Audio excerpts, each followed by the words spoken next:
지니아담에 오신 여러분 환영합니다. 구독과 좋아요 눌러주세요. 황진이가 야담 시작합니다.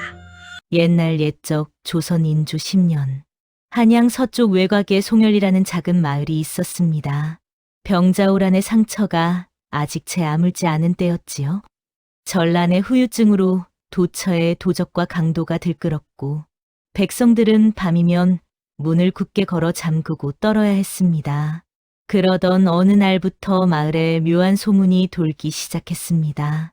마을 북쪽 언덕 위 기와집에 사는 젊은 과부 마님이 귀신에 홀렸다는 풍문이었지요. 달 밝은 밤이면 마님 댁에서 울음인지 바람인지 모를 소리가 새어나왔고 누군가는 흰 소복 차림의 마님이 홀로 산길을 걷는 걸 보았다고 수군거렸습니다. 마을 사람들은 고개를 절레절레 흔들며 말했습니다.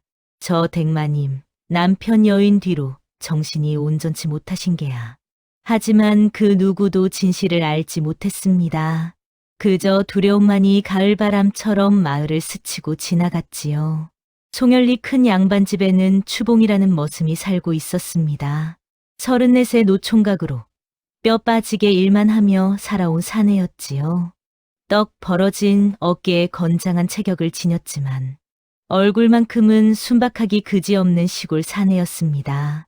추봉은 새벽 닭이 울기 전에 일어나 소여물을 주고 해가 중천에 뜨면 논밭을 메고 해가 지면 장작을 패며 하루하루를 보냈습니다. 양반집 사람들은 추봉을 대할 때마다 말했습니다. 추봉이는 일은 잘하는데 덤벙거림이 심해서 장가를 못 가는 게야. 추봉 자신도 그것을 잘 알고 있었습니다. 멀쩡한 물독을 깨뜨리기 일쑤였고 심부름을 가면 늘 한 가지씩은 잊어버리고 오는 게 그의 버릇이었지요. 하지만 추봉에게도 작은 꿈이 하나 있었습니다. 언젠가는 제 손으로 지은 밥을 먹여줄 안 사람을 얻는 것이었지요. 그 소박한 바람을 품고 추봉은 오늘도 묵묵히 일을 했습니다. 양반집에는 추봉 말고도 여러 사람이 살고 있었습니다. 그 중에서도 추봉이 은근히 마음을 두고 있던 처자가 있었으니 바로 하녀 정심이었습니다.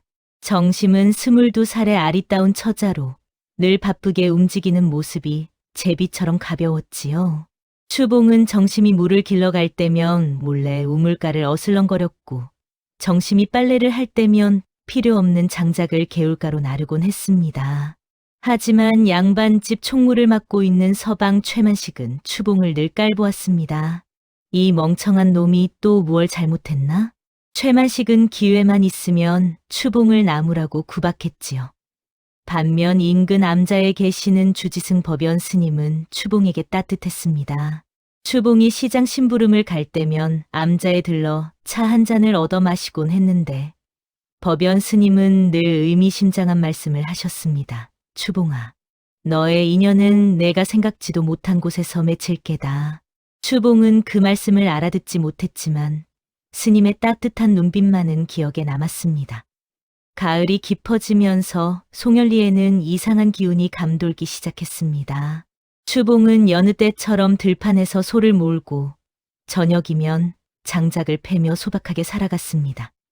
하지만 마을에는 과부 마님 윤정화에 대한 소문이 날로 무성해졌지요. 마님께서 밤마다 어디론가 사라지신다 하더라. 혹시 도깨비라도 씌인 게 아닐까? 추봉도 그 소문을 들었지만 자신과는 상관없는 일이라 여겼습니다. 그저 양반집 마님의 일은 양반들이 알아서 하겠거니 생각했지요. 그런데 어느 날 저녁 추봉이 우물가에서 물을 깃고 있을 때였습니다. 문득 하얀 소복을 입은 여인의 모습이 스쳐 지나갔습니다. 추봉은 고개를 돌렸지만 그 여인은 이미 어둠 속으로 사라지고 없었지요. 내가 피곤해서 헛것을 본 게로구나. 추봉은 그렇게 중얼거리며 고개를 저었습니다. 그날 밤 추봉은 이상한 꿈을 꾸었습니다. 검은 여우 한 마리가 달빛 아래 나타나 말을 걸었습니다. 업어올 이가 뒤바뀌어야 인연이 트리라. 추봉은 그 말의 뜻을 알 수 없었습니다. 하지만 여우의 눈빛만큼은 또렷이 기억에 남았지요. 그것은 슬프면서도 간절한 무언가를 애타게 기다리는 듯한 눈빛이었습니다. 새벽에 눈을 뜬 추봉은 이마에 식은땀이 맺혀 있음을 느꼈습니다. 가슴이 두근거렸고 왠지 모를 불안감이 엄습해왔지요. 대체 무슨 꿈이었던가. 추봉은 고개를 저으며 다시 일상으로 돌아갔습니다. 하지만 그 꿈의 의미를 머지않아 깨닫게 될 줄은 그때는 알지 못했습니다. 며칠 뒤 최만식이 추봉을 불렀습니다. 추봉아, 너 정심이를 좋아하지? 추봉은 얼굴이 붉어지며 고개를 끄덕였습니다. 최만식은 음흉한 미소를 지으며 말했습니다. 정심이가 다른 곳으로 혼담이 들어왔다네. 이대로 보낼 텐가? 추봉의 가슴이 철렁 내려앉았습니다. 그럼 어찌해야 합니까? 오늘 밤 정심이가 도망치려 한다네. 자네가 먼저 업어오게. 그럼 기정사실이 되지 않겠나? 추봉은 잠시 망설였지만 정심을 잃을까봐 두려웠습니다. 결국 그날 밤 추봉은 달빛만 의지한 채 하녀 처소로 향했습니다. 방 안에는 소복 차림의 여인이 잠들어 있었습니다. 추봉은 조심스레 그 여인을 업었지요. 여인은 깨어나지 않았고 추봉은 숨을 죽이며 암자로 향했습니다. 암자에 도착해 불을 켜고 보니 추봉은 그만 혼절할 뻔했습니다. 업혀온 이는 하녀 정심이 아니라 과부마님 윤정화였던 것입니다. 추봉의 얼굴은 사색이 되었고 무릎이 풀려 그 자리에 주저앉고 말았습니다. 추봉은 온몸이 떨렸습니다. 양반집 마님을 업어온 것도 모자라 하필이면 귀신 들렸다는 소문이 자자한 과부 마님을 데려왔으니 말입니다. 이 일을 어쩌나. 추봉은 마님을 다시 모셔갈까 생각했습니다. 하지만 이미 밤은 깊었고 누군가 보기라도 하면 큰 화를 당할 게 분명했지요. 그렇다고 최만식에게 사실을 말하자니 그 자가 이 일을 어떻게 꼬아놓을지 알 수 없었습니다. 추봉은 한참을 고민하다가 결심했습니다. 일단 법연 스님께 여쭤보자. 추봉은 잠든 윤정화를 조심스레 방석 위에 눕히고 암자 안채로 달려갔습니다. 법연 스님은 추봉의 다급한 목소리에 눈을 뜨셨지요. 사정을 들은 스님은 길게 한숨을 내쉬며 말씀하셨습니다. 추봉아, 이 인연은 우연이 아니다. 하늘이 이미 엮어두었구나. 무슨 말씀이십니까, 스님? 아직은 때가 아니니 묻지 말거라. 다만 한 가지만 기억하여라. 저 마님을 지금 돌려보내면 죽음이요. 내가 지키면 살 길이 열릴 것이다. 추봉은 스님의 말씀을 이해할 수 없었습니다. 하지만 스님의 눈빛만큼은 거짓이 없었지요. 추봉은 고개를 끄덕이며 다시 작은 방으로 돌아갔습니다. 동이 트자 윤정화가 눈을 떴습니다. 추봉은 황급히 무릎을 꿇으며 말했습니다. 마님. 소인이 잘못하여 마님을 이곳으로 모셔왔사옵니다. 용서하소서. 그런데 윤정화의 반응은 추봉의 예상과 달랐습니다. 윤정화는 크게 놀라거나 화를 내지 않았지요. 그저 텅 빈 눈으로 추봉을 바라볼 뿐이었습니다. 여기가 어디요? 암자옵니다, 마님. 그래요. 윤정화는 그렇게 짧게 대답하고는 창밖을 바라보았습니다.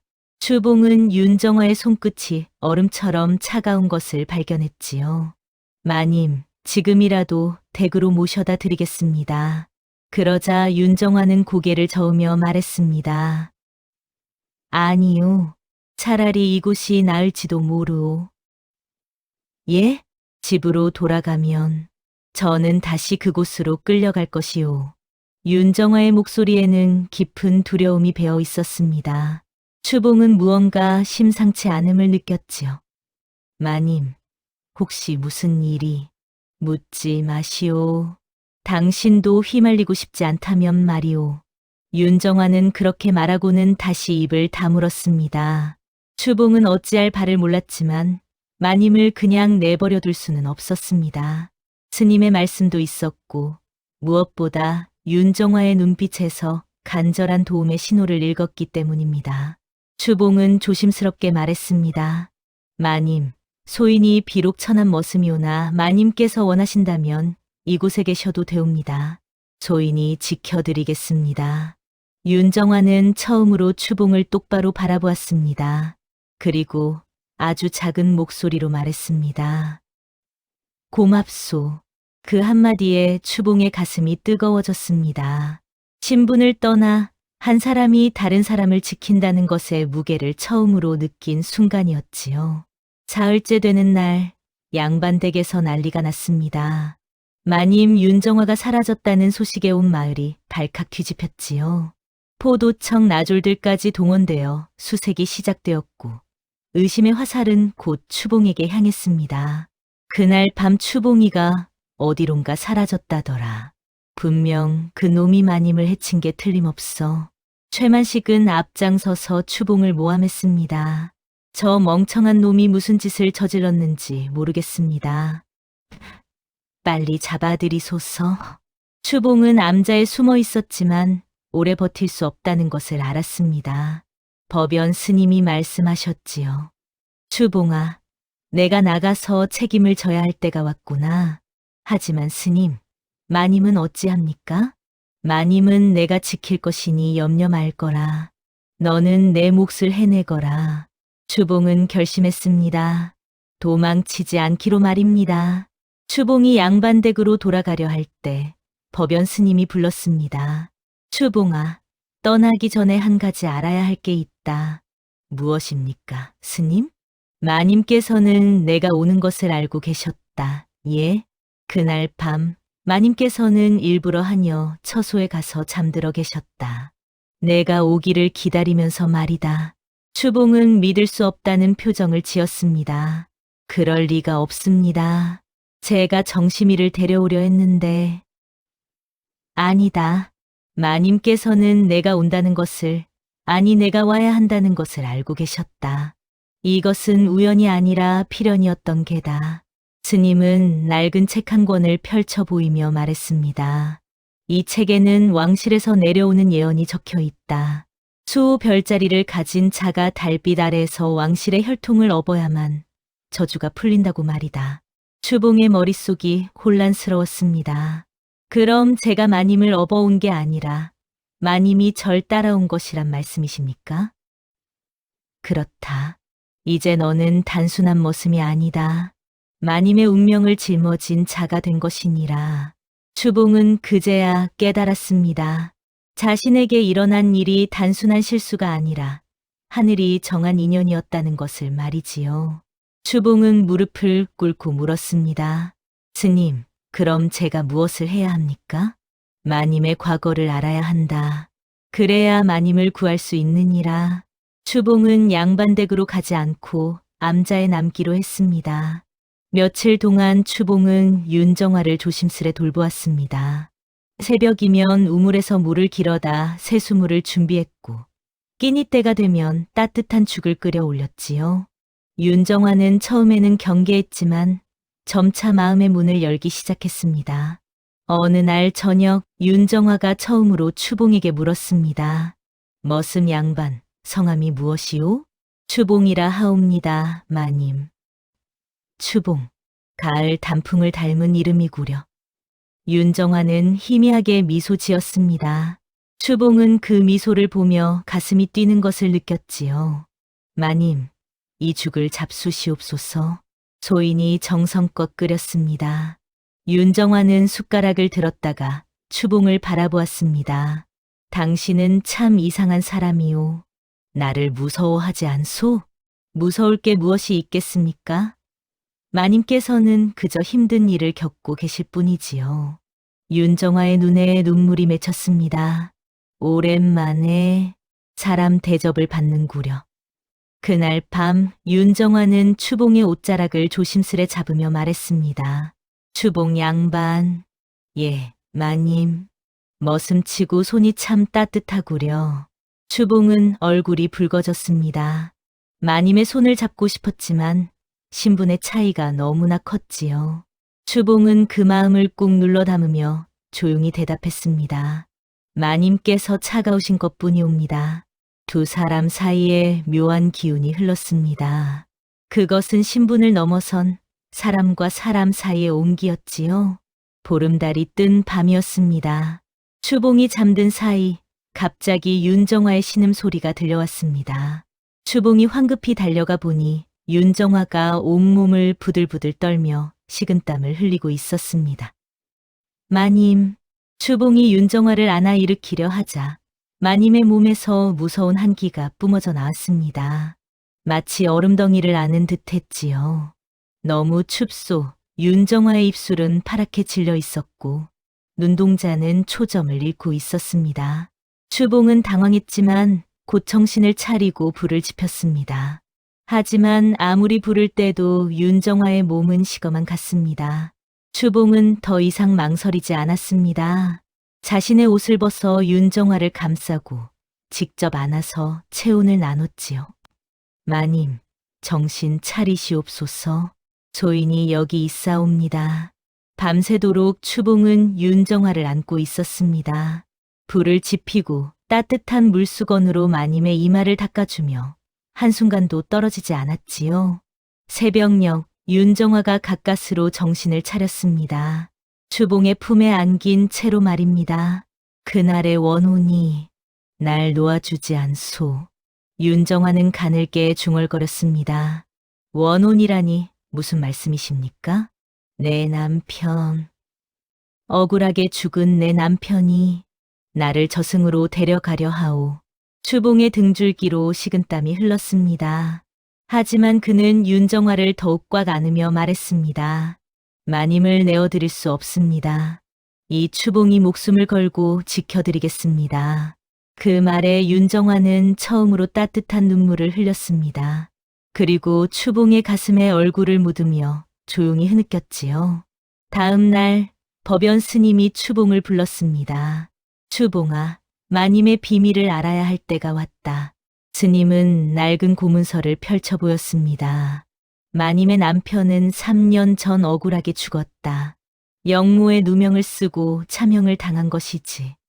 그것이 마님과 무슨 관계가 있사옵니까? 남편은 죽기 전 맹세했다. 아내를 저승으로 데려가 함께 살겠노라고 말이다. 그리고 악귀가 되어 마님을 괴롭히기 시작한 것이니라. 추봉은 소름이 돋았습니다. 그럼 마님께서 귀신에 씌였다는 소문이 사실이다. 보름달이 뜰 때마다 남편의 혼령이 나타나 마님의 기운을 빼앗아 간다. 그래서 마님은 점점 약해지고 계신 것이니라. 스님은 고문서의 한 대목을 가리켰습니다. 여기 보거라. 원혼을 물리치려면 수호 별자리를 가진 자의 순수한 마음이 필요하다고 적혀 있다. 수호 별자리라니요? 바로 너다, 추봉아. 너는 태어날 때부터 왕실을 지키는 별자리 아래 태어났다. 그래서 마님이 너를 기다렸던 것이니라. 추봉은 믿기지 않았지만 스님의 말씀은 거짓이 아니었습니다. 스님, 그럼 제가 무엇을 해야 합니까? 마님을 지켜야 한다. 원혼이 다시 나타날 때 내가 마님 곁에 있어야만 마님이 살 수 있느니라. 추봉은 주먹을 불끈 쥐었습니다. 어떻게든 막아야지요. 소인이 마님을 지키겠습니다. 그날부터 추봉은 달라졌습니다. 더 이상 덤벙거리는 머슴이 아니었지요. 추봉은 법연 스님에게서 부적 만드는 법을 배웠고 원혼을 물리치는 의식을 익혔습니다. 스님, 이 부적을 마님 방문에 붙이면 되옵니까? 그렇다. 그리고 이 향을 매일 저녁 피워야 한다. 원혼의 기운을 약하게 만들 것이니라. 추봉은 밤낮 없이 공부했습니다. 천한 머슴이지만 마님을 지키기 위해서라면 무엇이든 할 수 있었지요. 윤정화도 추봉의 변화를 느꼈습니다. 추봉 양반, 이제 보니 정말 믿음직스럽구려. 마님께서 베풀어 주신 은혜를 갚고자 할 뿐이옵니다. 은혜라니, 내가 무슨 은혜를 베풀었소? 소인 같은 천한 놈을 사람으로 대해 주셨사옵니다. 그것이 은혜가 아니고 무엇이겠습니까? 윤정화는 가슴이 뜨거워졌습니다. 신분을 떠나 한 사람을 온전히 지켜주겠다는 추봉의 마음이 너무나 고마웠지요. 추봉 양반, 예, 마님, 내가 만약 죽는다면 그런 말씀 마시옵소서. 추봉이 목소리를 높였습니다. 그리고 무릎을 꿇고 말했습니다. 마님께서는 절대 죽지 않으실 것입니다. 이 추봉이 목숨을 걸고 지켜드리겠습니다. 윤정화는 추봉의 손을 꼭 잡았습니다. 처음으로 따뜻함이 느껴졌지요. 보름이 지나고 법연 스님이 충격적인 사실을 알려주었습니다. 추봉아, 마님께서는 단순한 양반집 마님이 아니시다. 그게 무슨 말씀이십니까? 마님께서는 조선 왕실에서 내려오는 무병치유 혈통의 마지막 후손이시다. 추봉은 입을 다물지 못했습니다. 왕실이라니요? 그렇다. 마님의 선조는 왕실의 병을 치유하는 특별한 능력을 가졌었다. 그 능력은 대대로 전해져 왔고 마님께서 마지막 후손인 것이니라. 스님은 또 다른 책을 펼쳐 보였습니다. 마님의 죽은 남편이 마님을 노린 이유도 바로 그것이다. 남편은 마님의 능력을 빼앗아 자신이 불사의 몸이 되려 했던 게지. 그럼 영모의 누명도 거짓이었다. 남편이 마님의 능력을 탐한 것을 왕실에서 알아차리고 처형한 것이니라. 하지만 그는 죽어서도 마님을 놓지 않고 있는 게다. 추봉은 모든 것이 이해되기 시작했습니다. 마님이 왜 그토록 괴로워했는지, 왜 자신을 기다렸는지 말이지요. 스님, 그럼 너는 왕실을 지키는 수호별자리를 가진 자다. 너만이 마님을 구하고 왕실의 혈통을 지킬 수 있느니라.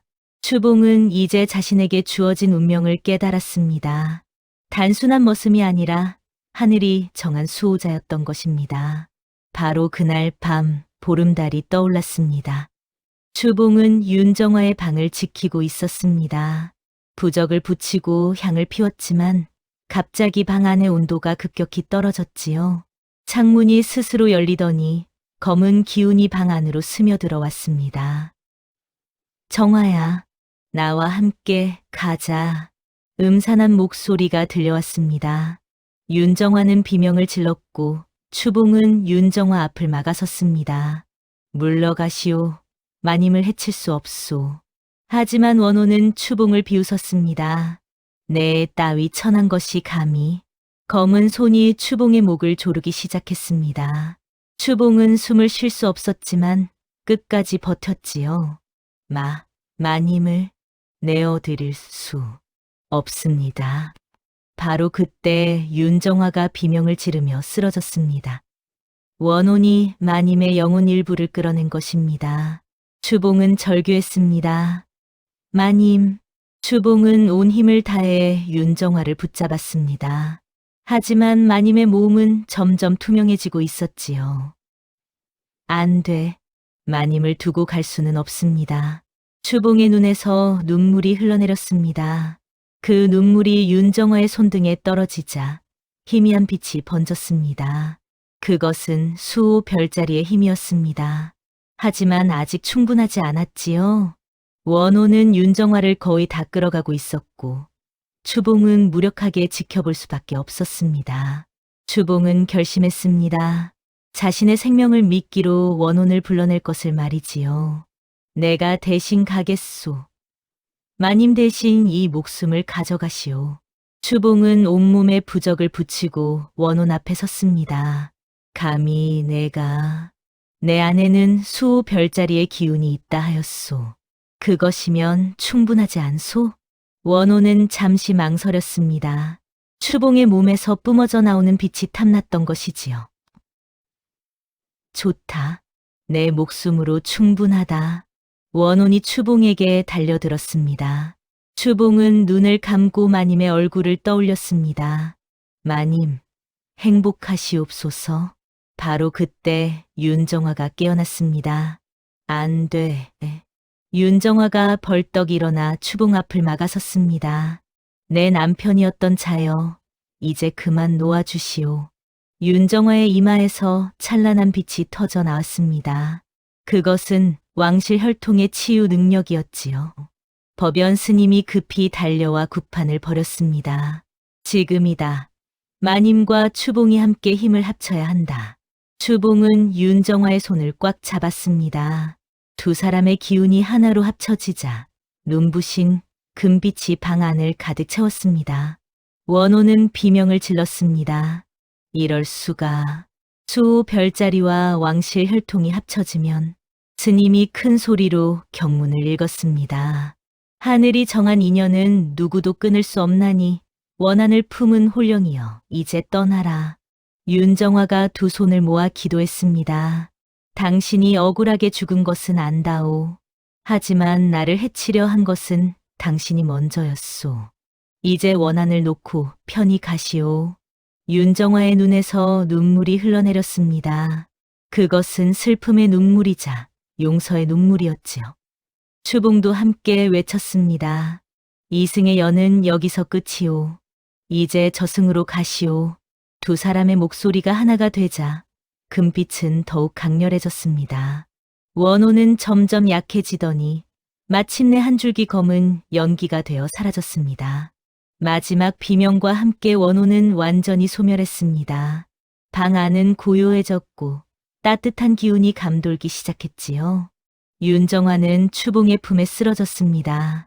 하지만 이번에는 차갑지 않았습니다.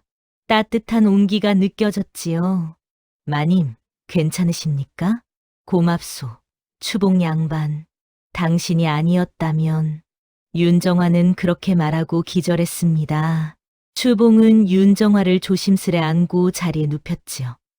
법연 스님이 미소 지으며 말했습니다. 드디어 끝났구나. 수고했다, 추봉아.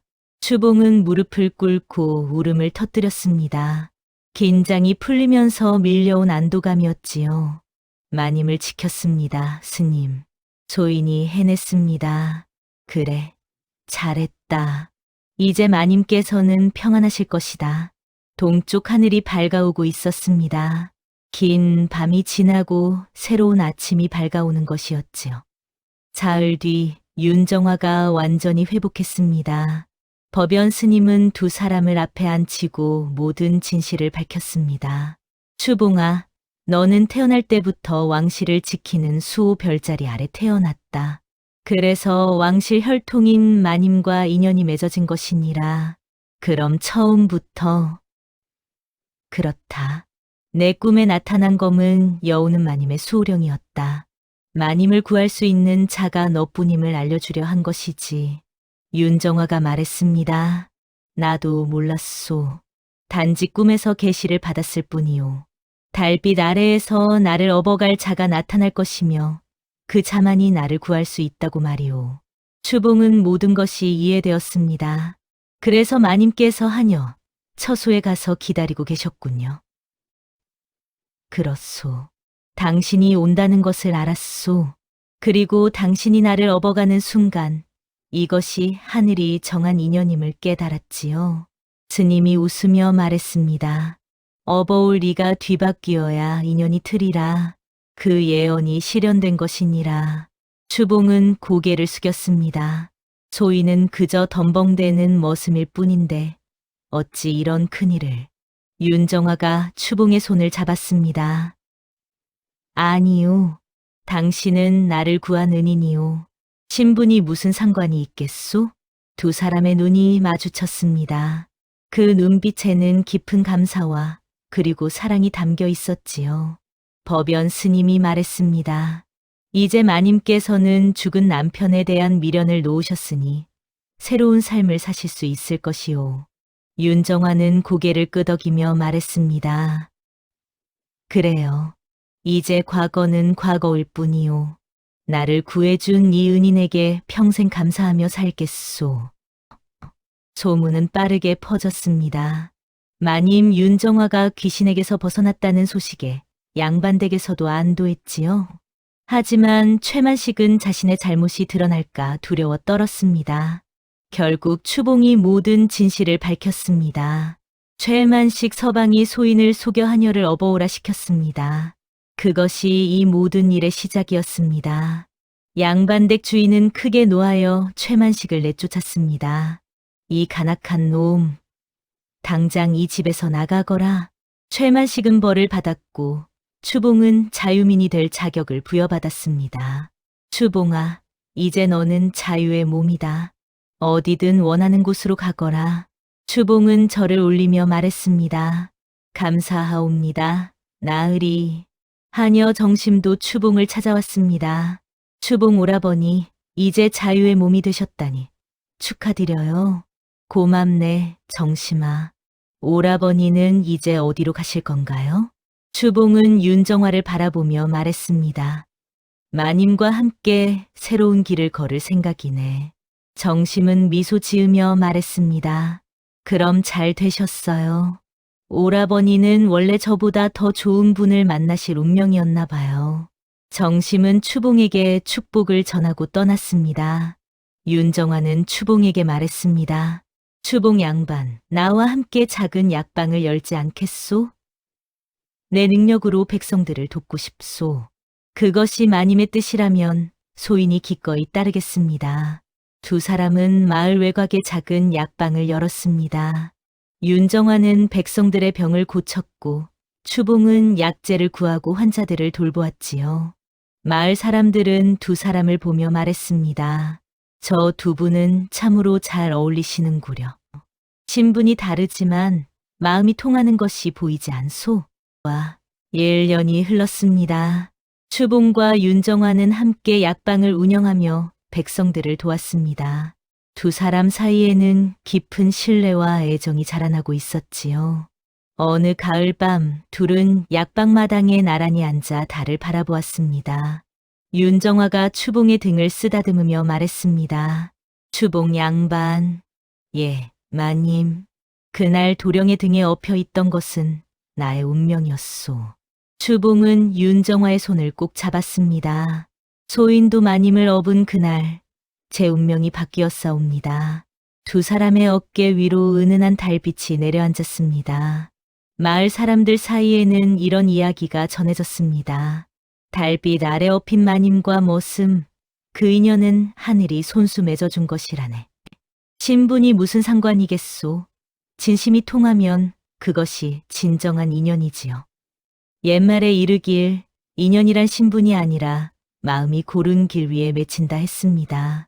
추봉과 윤정화는 비록 신분이 달랐지만 서로를 지키고 아끼는 마음만큼은 그 누구보다 고귀했습니다. 하늘은 진심을 다하는 자에게 복을 내린다고 하지요. 추봉은 자신의 목숨을 걸고 윤정화를 지켰고 윤정화는 그 은혜를 평생 잊지 않았습니다. 두 사람은 비록 혼례를 올리지는 못했지만 마음으로는 이미 부부나 다름없었습니다. 함께 백성들을 돌보며 서로를 의지하며 평생을 함께 걸어갔지요. 그들의 약방 앞에는 이런 현판이 걸려 있었습니다. 달빛 아래 맺은 인연, 하늘이 증명하노라. 세월이 흘러 두 사람이 늙어서도 마을 사람들은 그들을 보며 말했습니다. 저 두 분이야말로 진정한 부부로다. 그리고 이 이야기는 대대손손 전해져 내려왔습니다.